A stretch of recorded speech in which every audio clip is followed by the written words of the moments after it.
Empathy is the ability to share and understand the feelings of others. How good are you at empathy? And is it important in the workplace?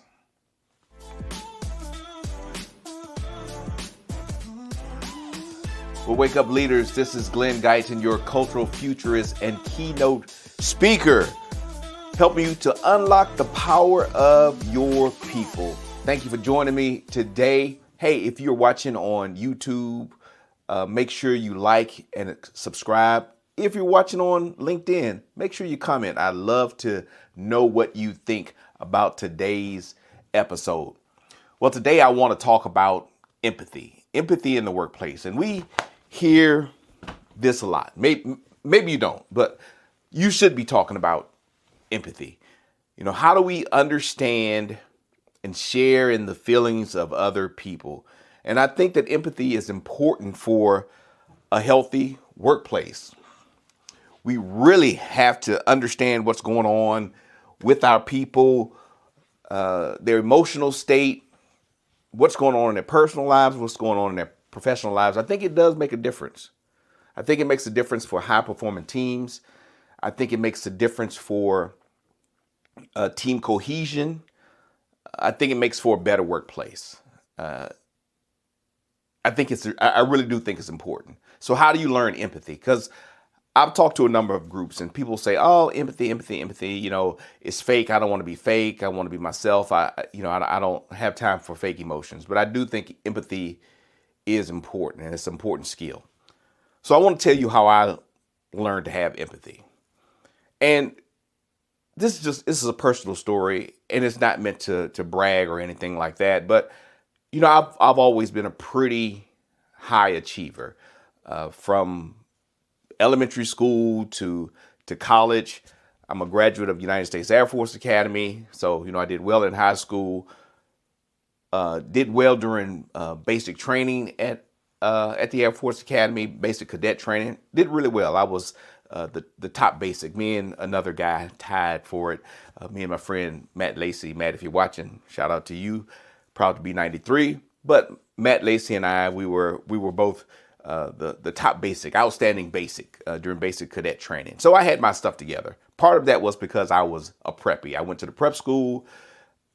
So I had an additional year over many of my classmates at the Air Force Academy. And so I was ready to go. On day one, as the politicians say, I was ready to go. I knew how to shine my shoes well. I was used to being yelled at by, at the time, tech sergeants and NCOs. And so the challenge of being yelled at by a 3-degree or another cadet was no problem for me. And again, I had been at the Air Force Academy for 10 months at the prep school, so I was in shape.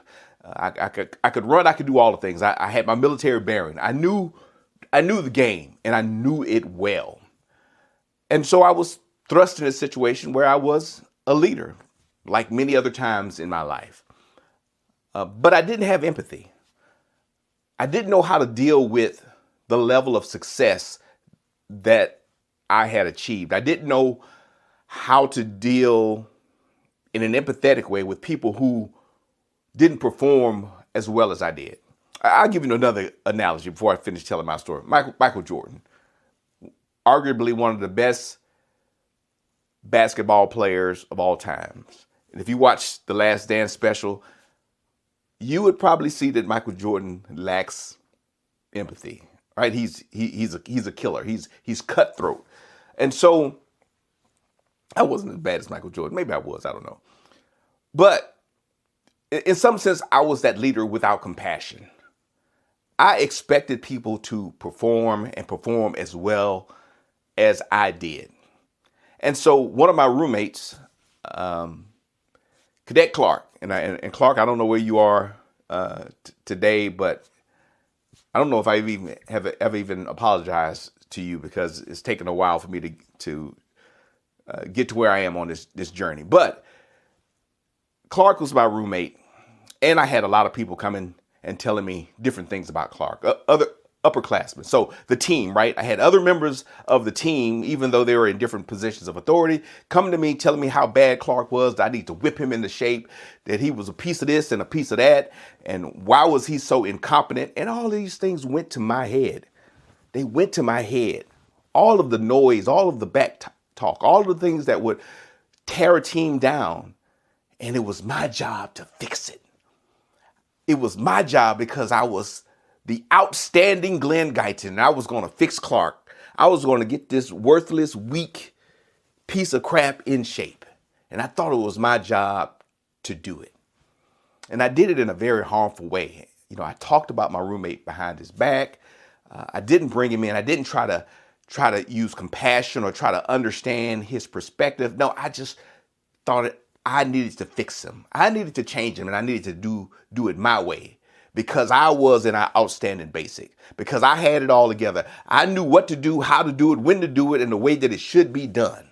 And that's what I was going to do to my roommate, because other people were in my ear saying, Glenn, you should need to tell him this. Glenn, you're great. You're wonderful. You need to do all these things and get him into shape. Now, this was 30 years ago. Okay. I'm not that same person. All right. Just mind you that this was 30 years ago, 34 years ago, I guess it was. So what did I do? Yeah, I badmouthed my roommate. I called him names. I was hard on him. I showed no compassion, no understanding to him whatsoever. And how do you expect to build a team or build a rapport with someone doing that? And again, I haven't talked to this guy in years. I have no idea what he's doing, what's going on in his life, and I'm sure he's probably not even thinking about me. But my treatment of him had a profound impact on my life. And so how did I snap out of this? How did I gain a level of understanding, a level of empathy? Well, you can thank Cadet Hernandez. An upperclassman came, and I had just finished running cross country for intramurals one day. Just finished running a mile and a half, whatever it was. I don't remember. It was 30-some years ago. Mile and a half or whatever. Had run that 2 miles, whatever the cross country intramurals was at the academy. Somebody, if you know, put it in the comments. But I ran that. I ran and I was tired. You know, I was hot and sweating. And Cadet Hernandez came, and he saw a note where I was saying disparaging things about my roommate. Somehow it got printed out on the squadron printer, and people read all the hurtful and hateful things that I said about my roommate and how I was going to whip him into shape.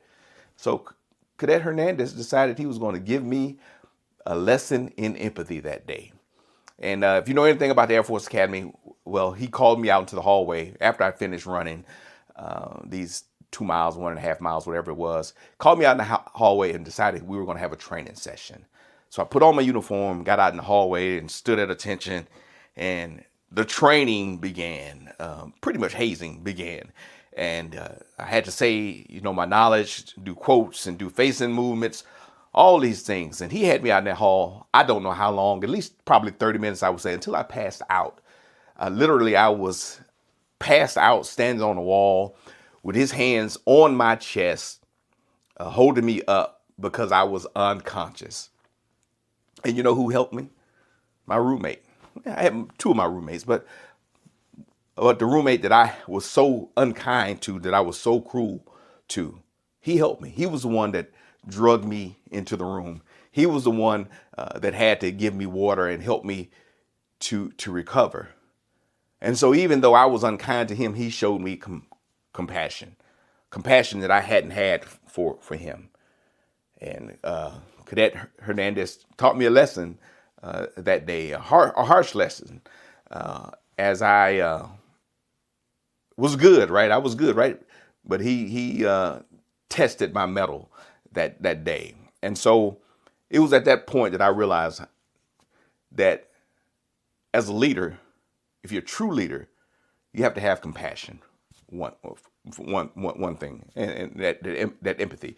You have to be able to see things from another person's perspective. Second thing is you can't listen to the noise of the crowd. The crowd will hype you up. They will tell you this and they will tell you that. But at the end of the day, you have to stand on your own integrity. You have to stand on your own beliefs and your own values. And then the third thing is, if you're a part of a team, if you are part of a team, every member of that team is valuable. You have to depend on each person on your team to help you get through it. And that day when I was unconscious, I had to depend on my roommates as they drugged me back into that room and helped me recover from that training session. Now, was Cadet Hernandez right?